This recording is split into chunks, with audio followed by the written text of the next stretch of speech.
And I feel bad for the generals, and I apologize in behalf of the whole Senate, both the majority and minority. But nakita nyo naman, after nila kinonvene illegally ang session, ano bang ginawa nila? Wala naman. Nag-adjourn sila sinidi. Ang calendar natin pwede pa hanggang Friday. Hindi naman nila tinuloy yung session ng Thursday, Friday. Sasabi nilang mga gusto nilang ipase.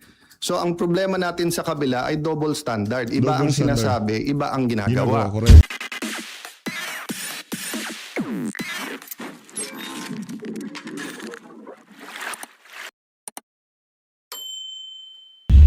Press con ho nitong si Senate President Alan Peter Cayetano ang ating pag-uusapan dito sa video na to. Dito sa video na to, naku, marami hong ilinabas itong si SP Cayetano dito sa kanyang press con na to. Pero bago ho yan, meron lang ho akong gustong ipakilala sa inyo. Naku, pambihira talaga tong ating lover boy.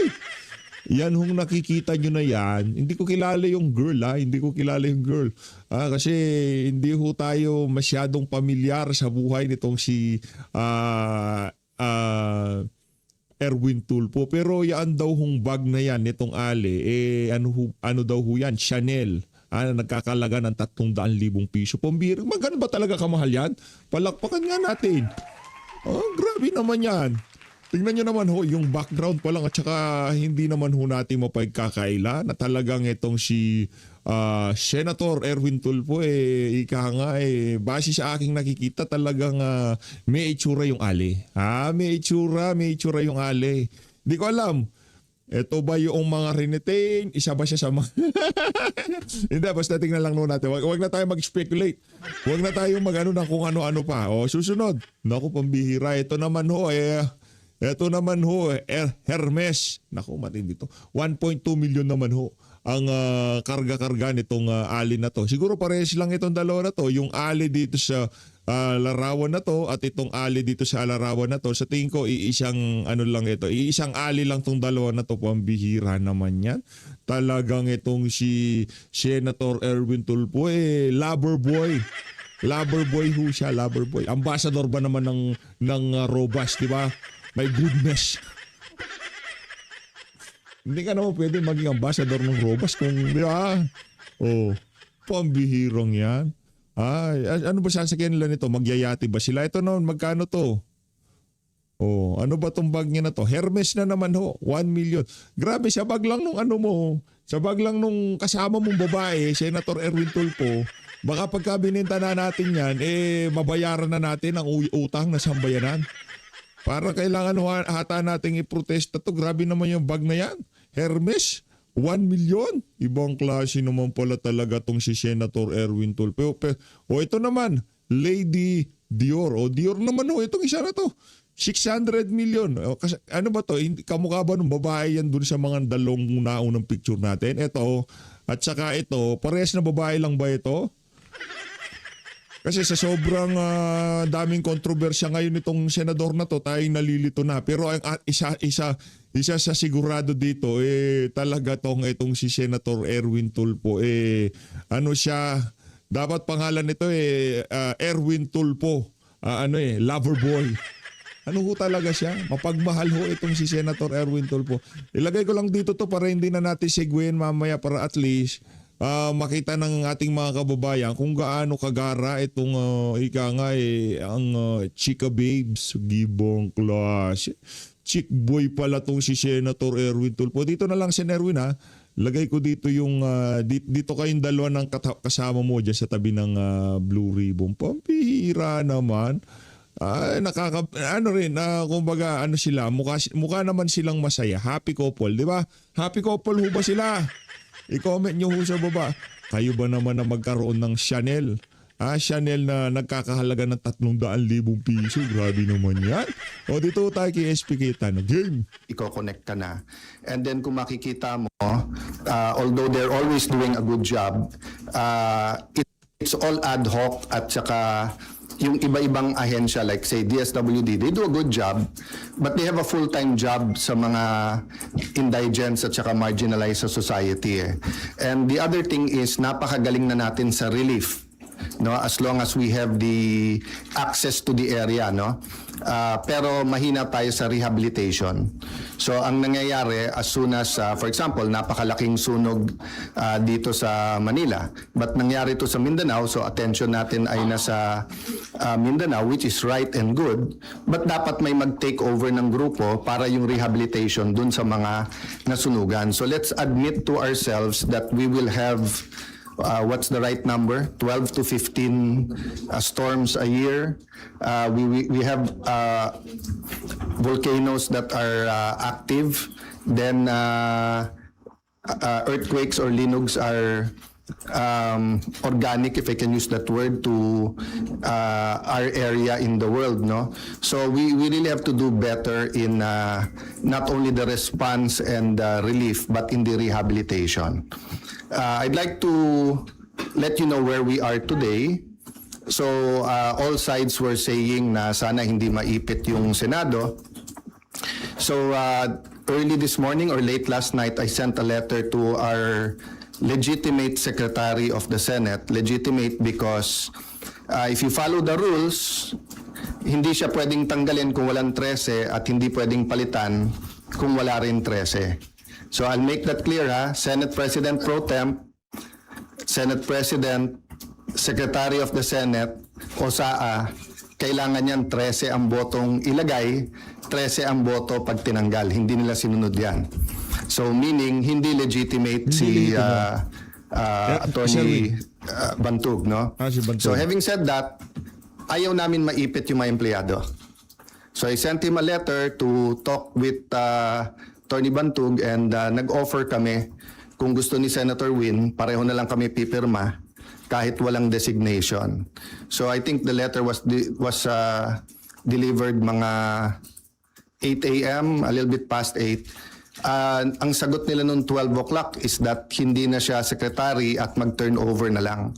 So I really want to avoid sa dami ng problema ng ating bansa that we have to write land bank, maipit yung sweldo ng mga empleyado and everything. And I'll never bend the law, nor will I bend the Constitution, but I will bend backward for our employees para hindi sila maipit sa gulo for as long as it doesn't bend the law. Diba? So kung internal rules or regulation that is not attached to law or it is not morally wrong, that's why I thought of my staff thought of the idea na pag pareho nakapirma para eventually pag nagkaroon ng decision, walang legal infirmity. And it will also prevent yung mag-filean yung dalawang kampo ng usurpation. Diba? Kasi of course, as far as I'm concerned, nag-usurp ng authority si Senator Win because he's not really the acting president, pababa. Pero maraming ang problema ang ating bansa, why don't we focus on that? So, apparently, because ayaw nila pumayag, dalawa Senado natin ngayon. You have the Senate of the Philippines and you have the Senate of Malacanang. No? So, yung Senate of Malacanang had the hearing kanina. And you have two Blue Ribbons Committee. Yan. Yung isa ay Committee de Absuelto na ang kanyang main work is paano i-absuelto yung mga high officials ng ating bansa at yung isa naman na seeking the truth. So am I saying lahat ng sabihin ng 18 ex-Marines ay completely true? No. What I'm saying is nga, give them a chance. I heard they have other evidence, including videos. I heard that if they come out and there's a full support na nararamdaman, may iba pang mga witnesses na may mga dokumento, may mga ebidensya na lalabas din. So as a nation, we have to decide whether the Senate will be under the thumb of Malacanang. And now that it is very clear to us that the biggest ever corruption scandal is the flood control scandal, if it's acceptable to us that we witnessed this morning the biggest cover-up committee hearing of our generation. Diba? So ganun lang kasimple yon. So in the same manner na nag-propose kami na parehong pipirma, I have not talked to Senator Marcoleta, so hindi ko alam kung papayag siyang dalawa silang chairman or whatever, but we have to find a solution that yung mga witnesses ay makakapunta ng malaya na protektado ng batas at independent yung Senate. Having said that, mahaba panahon, as I said kanina, let's focus on Mindanao and on the relief and rehabilitation, especially kung may mga lives that are at stake now because dun sa mga buildings. I don't think all of us fully know the extent. So far nakikita lang natin yung mga videos, no. So hanggang dun lang muna, we will continue with our meetings. We will focus muna on Mindanao. I am not sure when the next hearing ng Blue Ribbon led by the subcommittee by Senator Marcoleta is. I'm expecting to know soon, but definitely knowing what's happening in Mindanao will have an impact on our decision kasi priority yan. Correct, priority yan. Saludo ha. Saludo dahil kung ano man yang mga pinagpaplanuhan na yan itong grupo nitong si SP Cayetano, dapat talaga nila hong ikonsidera yung nangyayari ngayon sa Mindanao dahil kawawa ho yung mga kababayan nating nahaharap ngayon sa napakatinding pagsubok dahil nga dyan sa nagdaang lindol. Pagpanalangin ho natin yung ating mga kasama dyan, mga kababayan natin dyan sa Mindanao, no? Grabe, talagang napakarami yung mga establishment ang gumuho, no? Talagang kung meron man ho kayong magkakaroon ng pagbibigay ng tulong, ang pinaka mapagkakatiwalaan ho talaga dyan, 110% SMNI ho. Kung gusto nyo magpahatid ng tulong, kahit tayo dito sa PH Update, baka kung magkakaroon ng drive, magkaroon ng donation drive o magkaroon ng pag kailangan nating magbigay, dyan ho tayo magbibigay, dyan sa SMNI dahil yan ho talaga yung pagkakatiwalaan. At sigurado kayo, yung mga ibinibigay nyo ay makakarating doon sa mga naapektuhan ng napakatinding lindol na to. Huwag ho kayong magbigay sa GMA, doon sa mga ibang mainstream media. Hindi, wala akong kasiguraduhan. Sa SMNI ho kasi pagka nagbigay kayo dyan, automatic na. Automatic bukas makalawa makikita nyo ho meron ho talaga silang galaw. Meron ho talaga silang kumbaga yung kung ano man ang binigay nyo, makikita nyo na makakarating yun dun sa mga pinagbigyan nyo. Kaya ho talagang pinagkakatiwalaan natin yung SMNI na yan. Pagdating sa kapirahan, number 1 ho sila dyan. Ika nga dahil nga ang pundasyon ng kanilang pinaglalaban at ang kanilang mga prinsipyo at paninindigan, inuuna ho nila yung nasa taas. Kaya kung kayo magbibigay, ay sa SMNI na. Sigurado makakarating doon sa mga gusto nyong mapagbigyan ng inyong mga donasyon o kung ano pa man.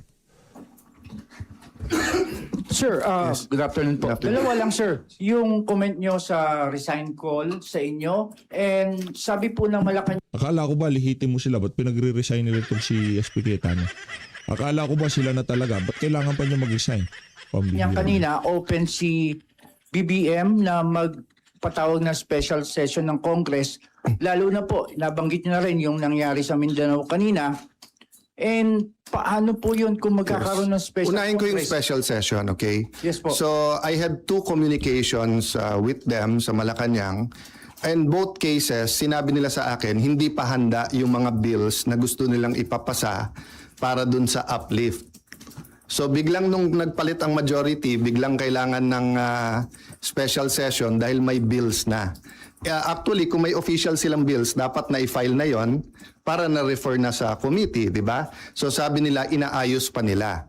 But having said that, kung bigla nilang naayos from the time I had discussions with them, may LEDAC, pinospone nila the day before, tinawagan ako ng secretary na head, and then sabi niya, sir, pwede ba ituloy bukas? Sabi ko, kayo nag-postpone, ready ako.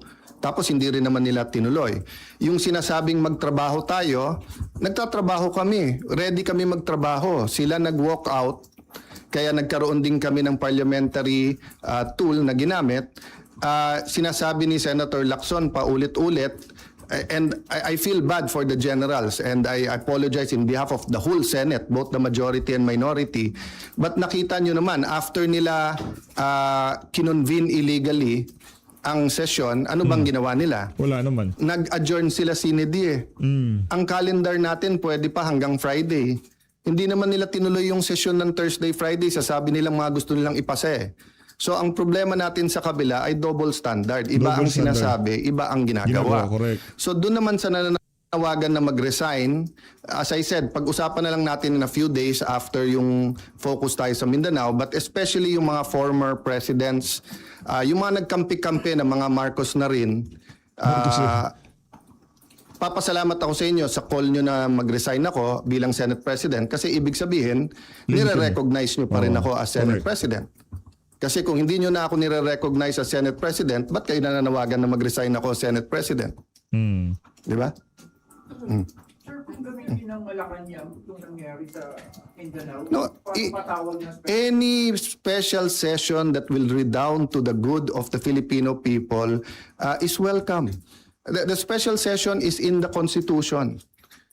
Yung ginawa namin nung bago matapos yung bago mag-Sinedie is precisely because aagawin nila yung committees at kailangan matuloy yung hearing tungkol sa Blue Ribbon. Having said that, Mindanao is now.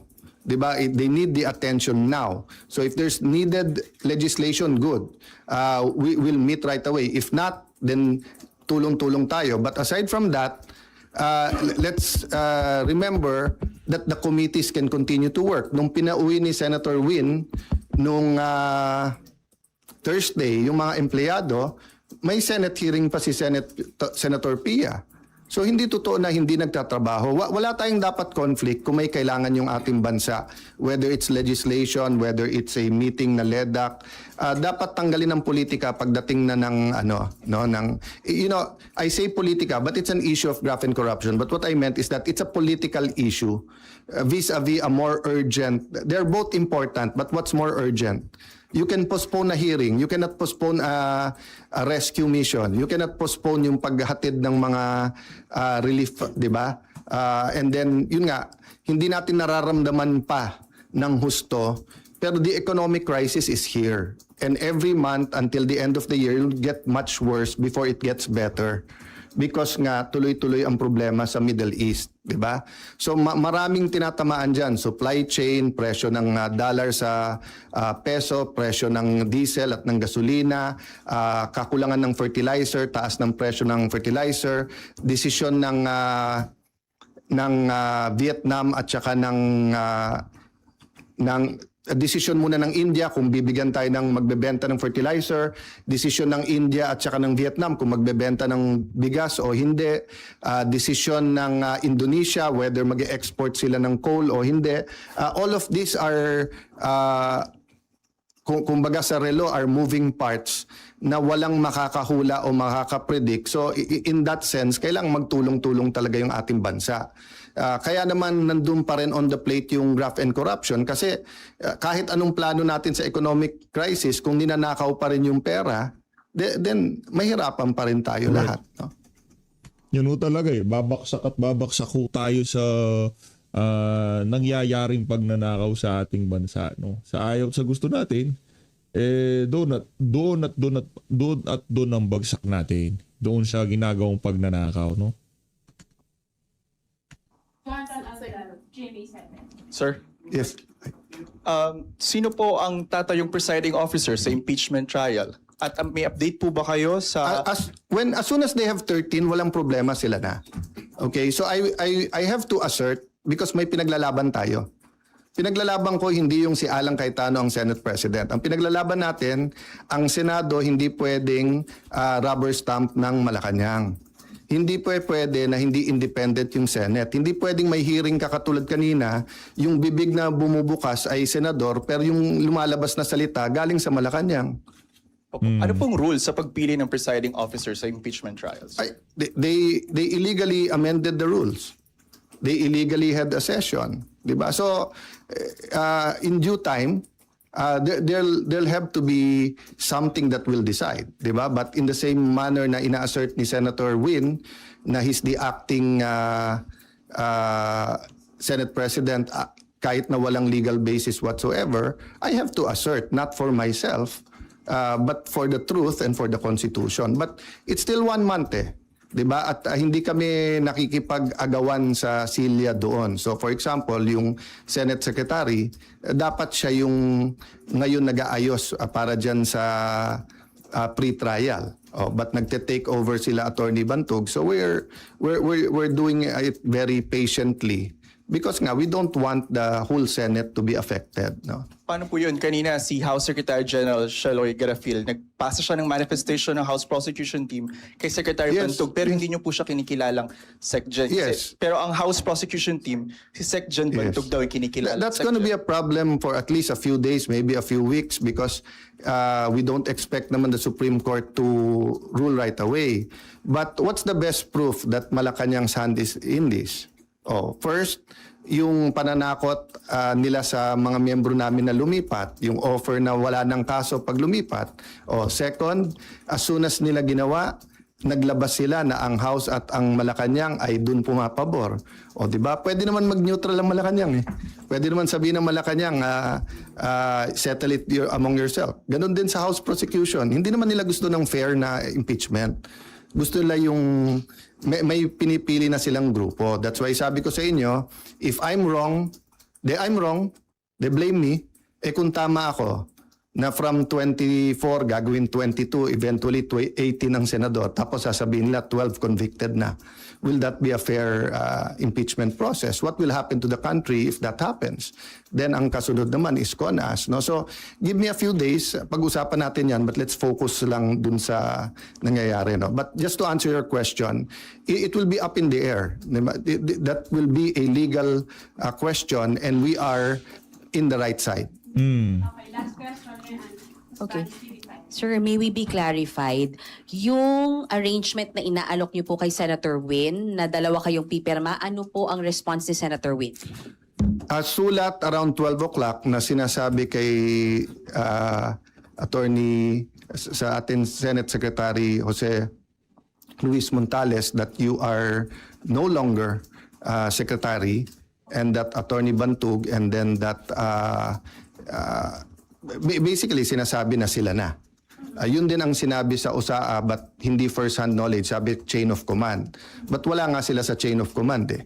Kahit anong tingin mo sa rules, hindi nangyari yon. So yung pagwawala nila at pag-walk out nila kasi hindi pwedeng amendahan daw yung rule na ganon-ganon, binaboy nila yung rules on June 3. Diba? So that, it's going to be a lingering question.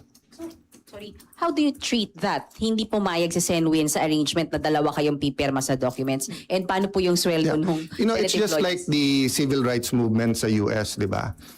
From the Civil War until pinasa yung mga civil rights laws, etc., yung may batas ka, alam mo yung tama.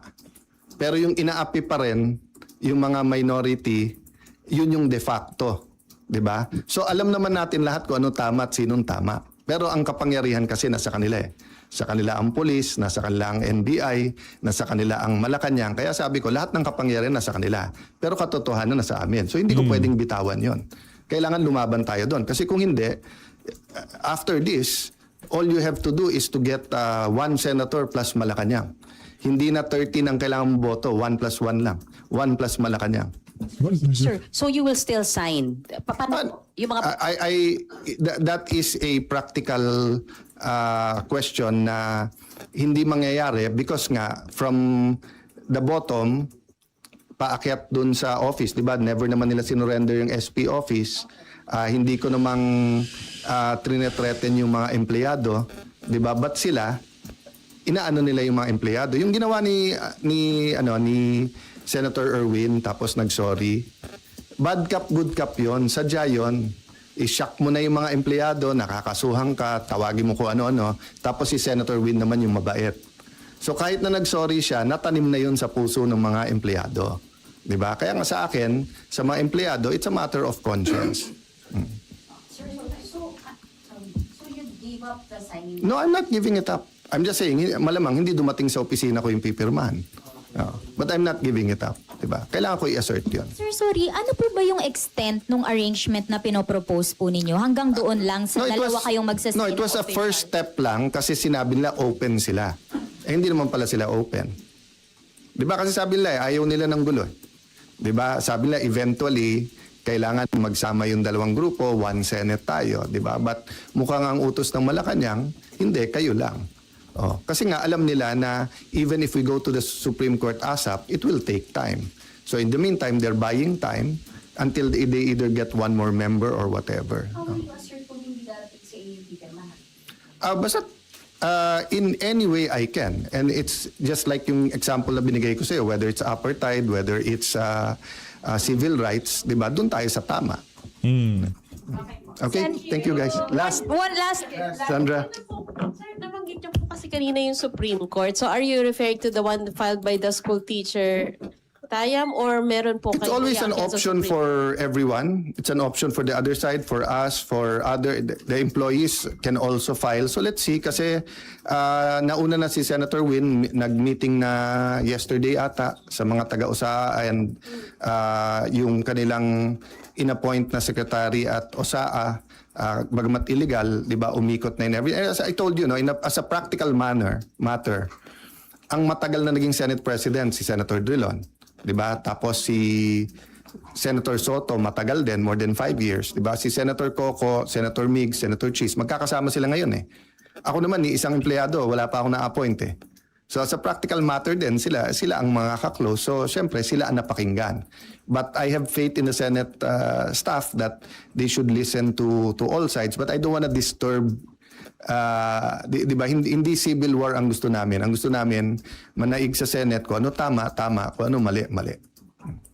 Thank you guys. Thank you. Yun, palakpakan ho natin itong si SP Cayetano. Ayun na nga ho mga kababayan, wala sa Senado kanina itong si Senator Rodante Marcoleta. Hinahanap-hanap natin siya. Ayun, nasa saganang mamamayan ho pala siya. Kaya naman dito sa video na to, pag-usapan ho natin ang mga punto de vista nitong si Senator Rodante Marcoleta. Kaugnay, doon sa nangyaring consultative meeting, hindi ho hearing. Pinagpipilitan kasi hearing. Hindi nga hearing yun, meeting lang yun.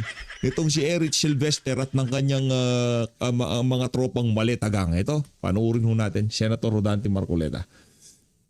Game. Ano ha?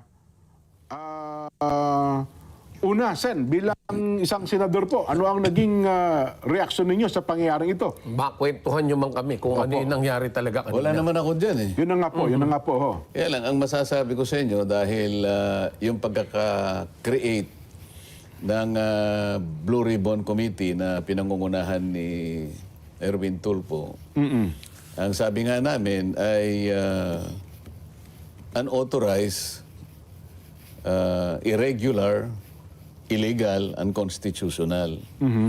Dahil ang pinagmulan niyan ay reorganization na ang nagpasya ay 12 lang na miyembro ng Senado. Sa mga tweet, hindi nila iginalang mismo yung saligang batas na kung saan ay sinasabi na magkakaroon lang ng pagkakataong mag-transact ng business ang Senate kung merong quorum. Opo. At ang basis ng quorum sa aming pagkakaalam, at ito naman ang talagang pinanindigan namin, ay 24 senators. Opo. Hindi ko mo nagtatago si Senator Bato de la Rosa o kaya naman ay nakapiit si Senator Jinggoy, ay inalisan na sila ng kanilang status bilang kasama naming mga senador ng Nananatili bansa. po silang senador. Opo. Ang napakahirap kasi nating kalagayan ngayon, Kuya Benny, napapansin mo naman, napakarami ng mga katauhan ngayon na talagang sumasausaw dito sa pinag-uusapan nating power grab. Yun nga ho ang gusto namin itanong dahil sinasabi na maraming legal minds ang nagsabing sila po ang legal. Kayo po bilang abogado, paano po natin mapaliwanag yun? Dahil sila ba talaga yung Sila ba talaga yung abogado o yung pinakamataas na otoridad na dapat natin pakinggan? Ako, Kuya Benny, Sen, 24 na yung abogado na tanungan ko eh. 24 din ang sagot na. Ngayon, namumroblema ako kung paano ko lalagumin yung 24 na Dahil kasagutan na yun, Sen eh. yung ganun hong sitwasyon hindi tuloy malaman ng tao kung ano yung tama at mali talaga sa pangyayaring yan. Yun nga yung nakakalungkot, Jen, Kuya Benny, dahil Opo. sa napakaraming gustong magpaliwanag. Hindi mo naman malaman kung ano ang political motivations ng bawat isa. Pero yung karamihan sa kanila, alam natin sapagkat meron silang political colors eh. May political leaning na tinatawag. Halimbawa, yung palaging nababanggit dito sa programang ito, yung ex-justice ng Korte Suprema, na hanggang ngayon ay pinipilit niya na sumang-ayon doon sa proposition na yung 12 ay sapat na para mag-constitute ng quorum. Ang binabanggit kanina ni Kuya Benny, yung nabasa niya sa dyaryo. Opo. Isang malapad na dyaryo na nasa page 2. Litrato ko pa nga eh. Ang pinaka-title, ito, anunsyo ito ha, hindi siya parte ng ano eh. Hindi siya balita, advertorial siya. Advertisement siya, isang Yes. pahinang advertisement. Na sa aking palagay, ang nag-advertise nito, sapagkat itong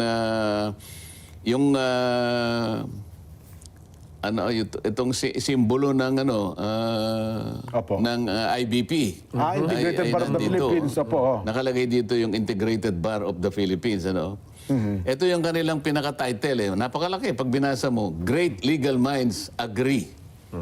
Tapos sa ilalim ng malaking titulo na yon, The Senate leadership of Gatchalian is valid and binding. So, doon pa lamang sa pinakatitulo, Kuya Benny. Alam na, talagang nakalinyado sa Ilang kabila. hadis. Ito ay masyadong masasabi kong mapangahas na claim eh. Opo. Great legal minds agree. So, pag binasa mo yung mga great legal minds na nasa baba, siguro mga 15 tao lamang ito na yung mga iba'y dekano ng mga College of law Law. schools ng iba't ibang lugar. Pero kung akuin mo yun, sa akin palagay masyadong presumptuous yung kanilang opo. yung kanilang pagkiklaim ng ganon. Hindi lamang unfair sa mga kapwa ko abogado. Ako, okay lang sa akin yun eh. Opo. Pero sa aking palagay, yung nabubuhay ng mga abogado ngayon, tinatansyo ko mga 70,000 ang mga nabubuhay na abogado ngayon. Okay, opo. So, ibig mo sabihin, sinangguni mo ba yung 70,000 na abogado ngayon para lang makagawa ka ng isang Consensus na ng makakuha IBP, ka no? ng konsensus na kakatawanin ng halimbawa ng 15 hanggang 20, sabi mo na 20 mga dekano ng mga law schools. Opo. Sila pala ang kumakatawan sa ano ba yung great sa Tagalog? Pinakadakilang Opo. legal na pangkaisipan. At silang lahat ay sumasang-ayon sa proposition na yung ginawa nung yung naganap na event nung June 3 na pinangunahan ni Senator Gatchalian ay talagang legal and binding. Ano sa palagay ninyo? Ayun nga po, Sen, actually, meron din ako nakitang mga grupo at saka mga abogado na ngayon ay dinidispute nila yung stand na ito ng Integrated Bar of the Philippines. Marami yan, hindi na ako magbabanggit isa-isa.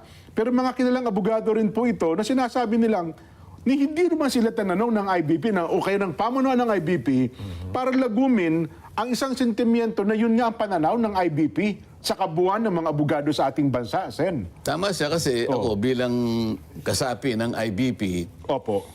wala namang tumawag man lang sa akin o nag-text sa akin. Sana man lang kung merong national na census o kaya survey. Opo. Kunyari, pinasasagot kami. Okay ba itong... Pinadala ko naman yung statement. Opo, ito yung stand natin. Okay ka ba? Kung okay ka, yes.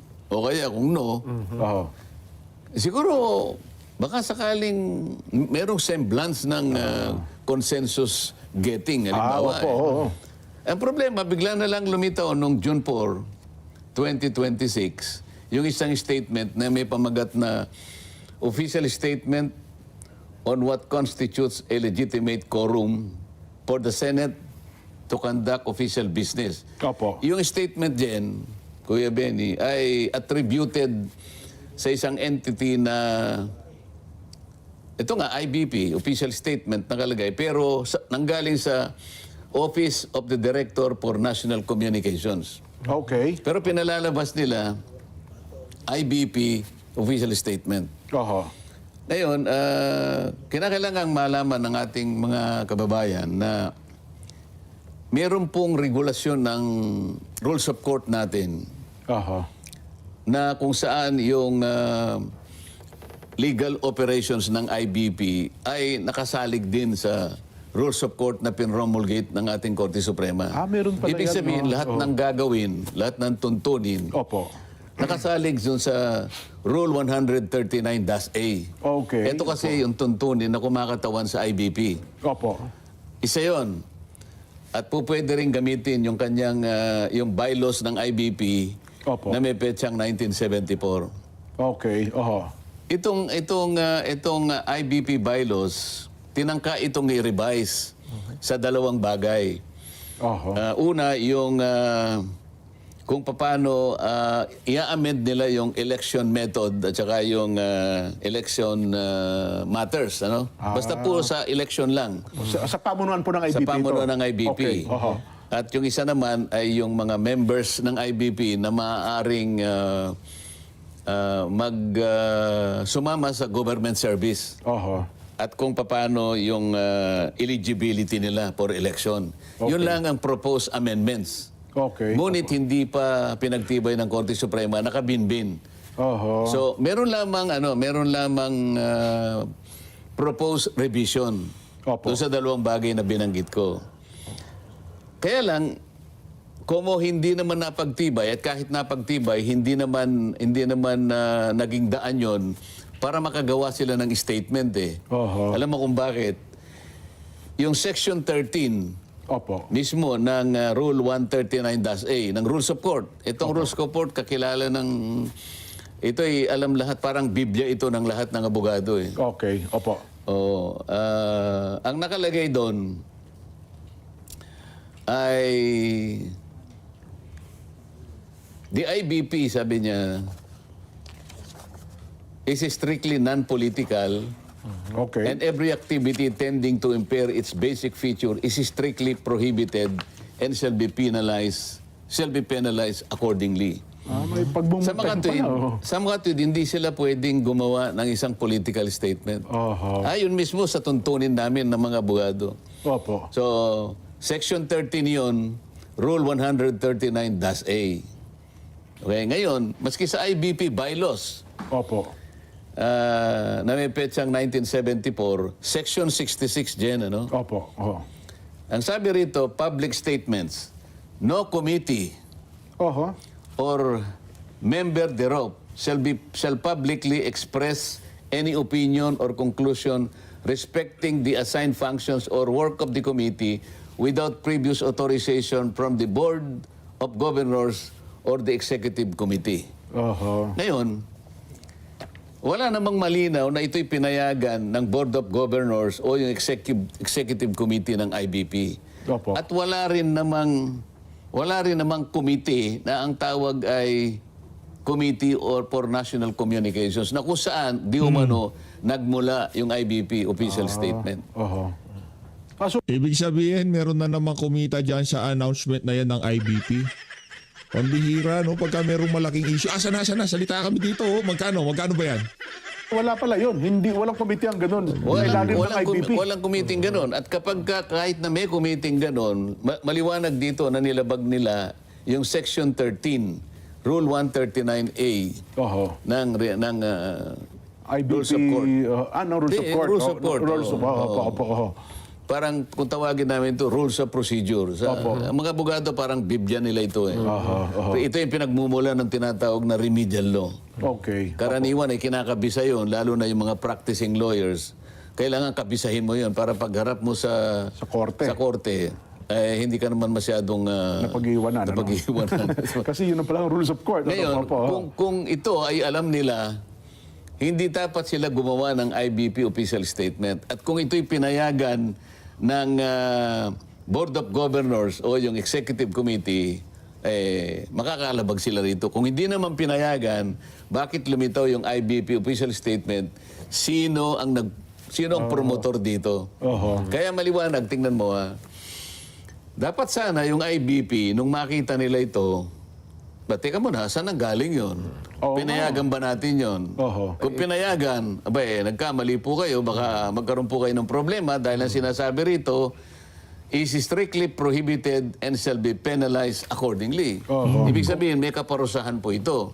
Kung hindi naman ho nila pinayagan, ano hong gagawin nila? Ganun nga. Dapat tiningnan nila sino yung gumawa nito sapagkat ito ay inakala o ipinalitaw nila, ipinakita nila na nanggaling sa IBP. Dapat i-disown nila ito. June 4 pa ito Ngayon, lumabas itong binabanggit ko kanina sa'yo, na nasa page 2 ng isang malapad na dyaryo, great legal minds, sabi niya gano'n. Agree. At malamang may nagbayad pa niyan kasi kung IBP na naman ang nakalagay ron Hindi, advertorial Natural, may bayad, bayad yan. talaga Hindi po yan. Sapagkat, one page yun Opo, full page Ngayon, ito kaya ay papayagan ng karaniwang katulad kong miyembro ng IBP na alam ko naman na hindi sila pwedeng gumawa ng political statement pagkatapos ginastos pa yung pera ng IBP para sa ganon ay isang pahinang ng dyaryo, ng ang malapad, babayaran. Kung di ako nagkakamali, hindi bababa sa 150,000 ng isang... mahal din Tama pala po, yan, mahal yan. baka, Lalo na broadsheet. baka mura pa yun broadsheet ito Ganun pala. Isang buong pahina ginamit nila at pati ang IBP, yung Logo. emblem na nga, yung logo ng IBP nandoon. Ibig sabihin, meron silang pagsang-ayon dito sa ginawa nilang advertisement na ito. Ngayon, anong masasabi nila kaya nito? Ayan, great legal minds agree na yung ginawa daw nung June 3 is valid and binding. Mabigat talaga, no? So, actually, tama yung binabanggit mo, Kuya Benny. Kapag ka nabasa ng pangkaraniwang, parang ang dating tuloy ba, ang galing kasi mga abogado pala ito sa buong Pilipinas, samahan pala nila. Tsaka mga leader nila nagsalita. Ganun ang dating sa amin, Sen. Pagkatapos, isang yung palagi nilang nagpapa-interview na ex-justice ng Korte Suprema, gumawa na naman ng sarili niyang opinion na ang basihan ng quorum ay 22 na lang dahil nakapiit si Senator Jinggoy at nagtatago naman si Senator Bato. Ganun ho ba? Ito yung mapanganib na pagbibigay ng opinyon na sa aking palagay ay hindi dapat nanggagaling sa isang naturingan pa naman na kung banggitin nila palaging binibigyan, ikinakapit ang titulong Senior Justice. Associate Justice. Associate Justice of the Supreme Court. Kasi pagka gano'n at pinayagan nating tama yung kanyang opinion, pwede namang ipakulong kaming lahat pagkatapos wala ng quorum Di ba? Ganun talaga mangyayari ho doon, Halimbawa, mawawala ng saysay yung sinasabi sa aming rule, sa Senate rules, na para lang mapanatili o may balik ang quorum.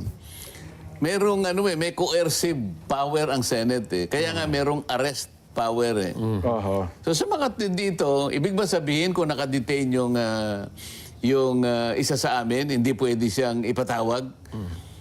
Kahit na mga nakadetain na mga katauhan, mga personalidad, na ipapatawag Tsaka nangyari na yan. May mga pangyari na kung ganyan, di ba? Na kahit nakakulungin, nakatutupad bilang senador, Sen. Hindi kasi nawawala ang pagiging senador niya dahil nakulong siya. Saan niya ibabata yung opinion na dahil siya nakakulong lang? Bakit? Nakakulong lang, ibig ba sabihin, sinabi mo, guilty na yan? Hindi ho. Wala pa naman, hindi pa nag-umpisa yung trial. Beyond reasonable doubt.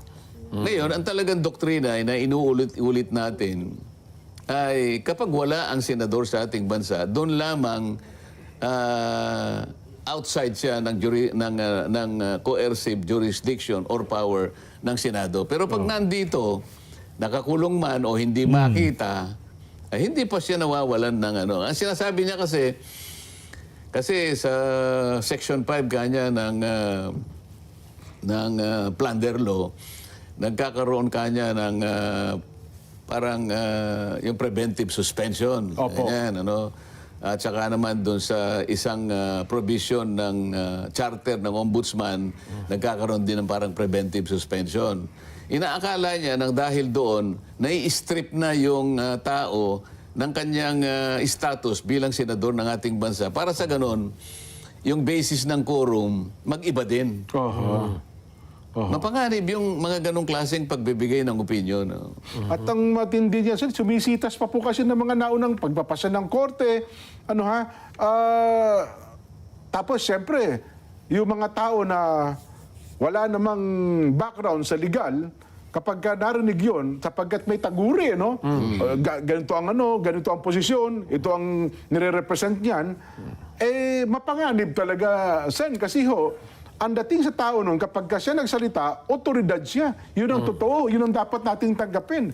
Pero, ang nangyayari nga, disputable, debatable itong mga isyong ito, at dapat mapiho talaga natin ng ating mga kababayan, sino ang nasa katotohanan, Sen? Ganun nga eh. Especially Sen, sa mga taong masa na ang kaalaman pagdating sa batas ay hindi naman natin masasabing wala, pero limitado. Well, iba po yung basa sa ganitong mga lumalabas sa pahayag at yung mga nakikita nila sa internet, of course. Di ba? So, ano magandang gawin natin para maiparating sa tao yung tunay talaga na nangyayari? Dahil naguguluhan na ho talaga yung tao eh.